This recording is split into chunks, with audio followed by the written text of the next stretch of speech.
it doesn't say, it says the Bible has a lot to say about importance of treating workers fairly and guarding against exploitation in the workplace. Honor the dignity of workers. The laborer deserves his wages. Luke chapter 10, verse 7. God cares about the well-being and fair treatment of all workers. Not paying your workers, having a lavish time spending money and spending on others, not paying your workers. It's not being curious to how you're supposed to treat your workers that's working for you. And anybody that sits there and takes up for that garbage is a fool.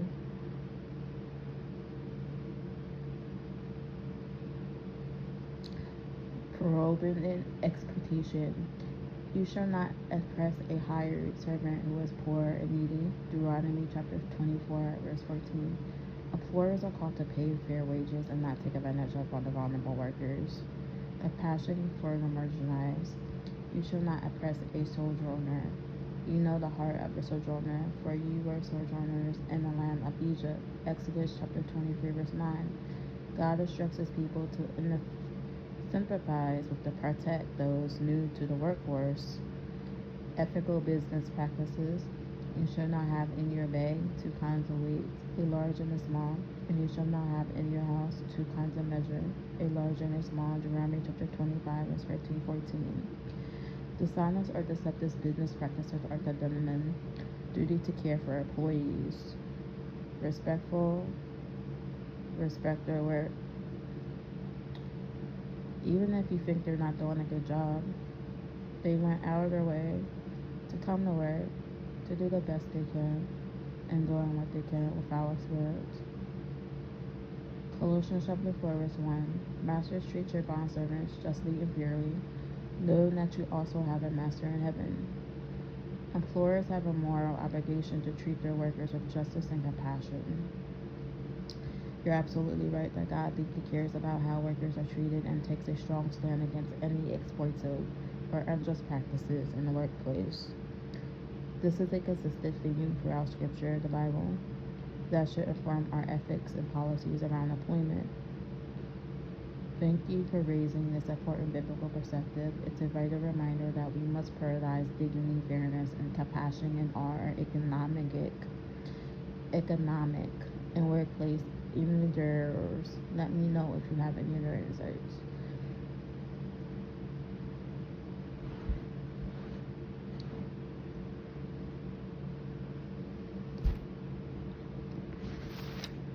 This town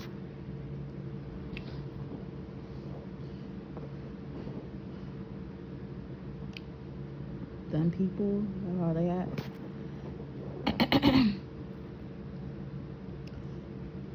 They're quick to yell at you if you don't have everything done too. Like,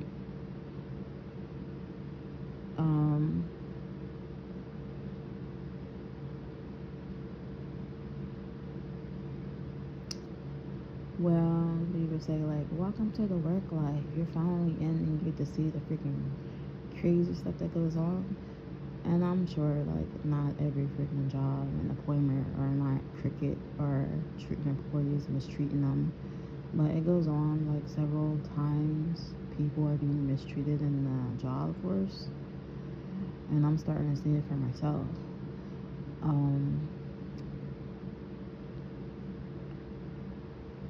Somebody I talked to is going through that.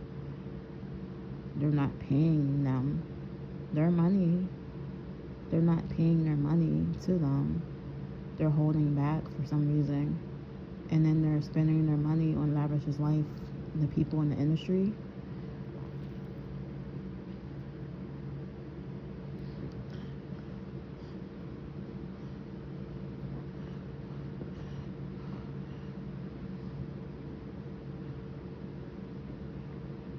And then they sit around and they think that's normal. It's not normal.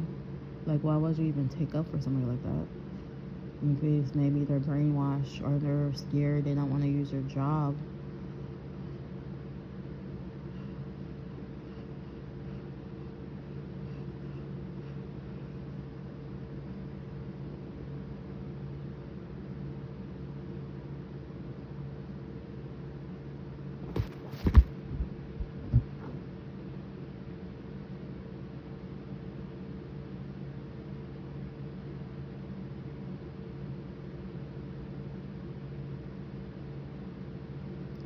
And he said the right thing. It's taking advantage. Taking advantage of the vulnerable.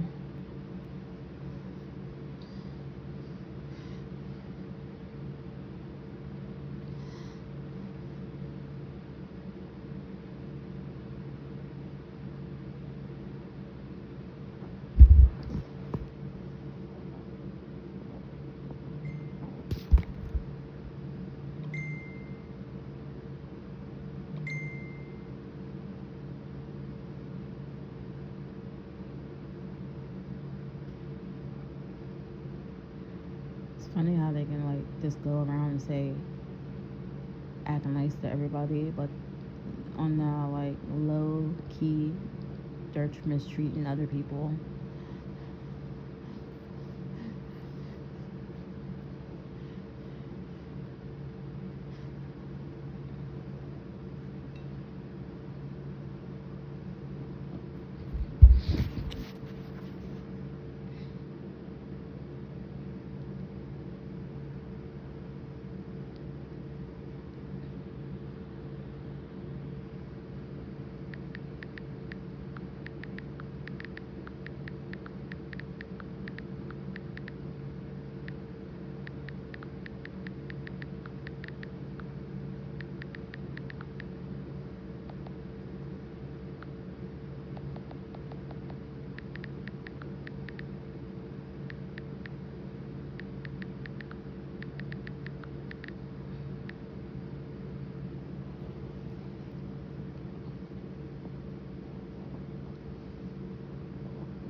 You make an excellent point. It's unfortunately common for companies or individuals to present a public image of kindness and ethics while engaging in very different unethical practices behind the scenes.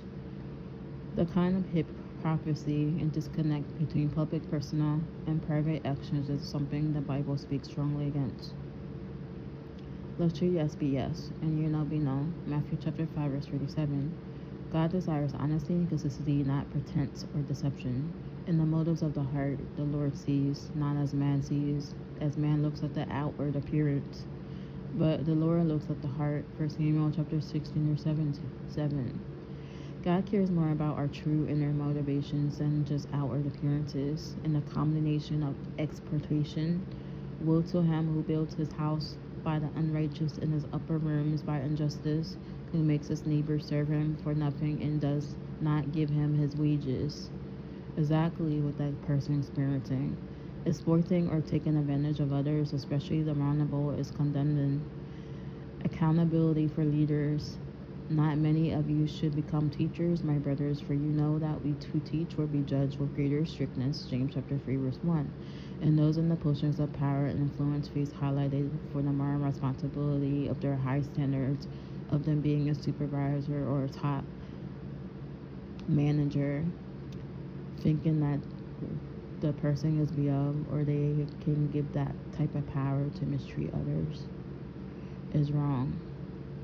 You're absolutely right to call out this kind of disconnect between public messaging and private actions. It's a form of hypocrisy that the Bible is very clear in condemning.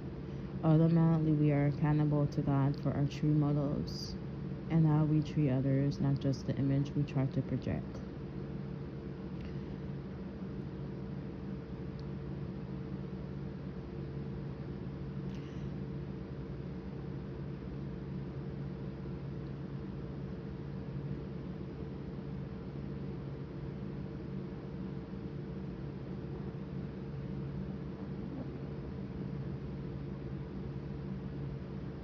But she's not paying him because he was meeting with her other somebody.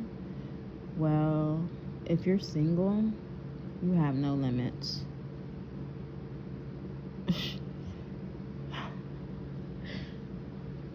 I don't know what the reason is, but I know it's strange behavior.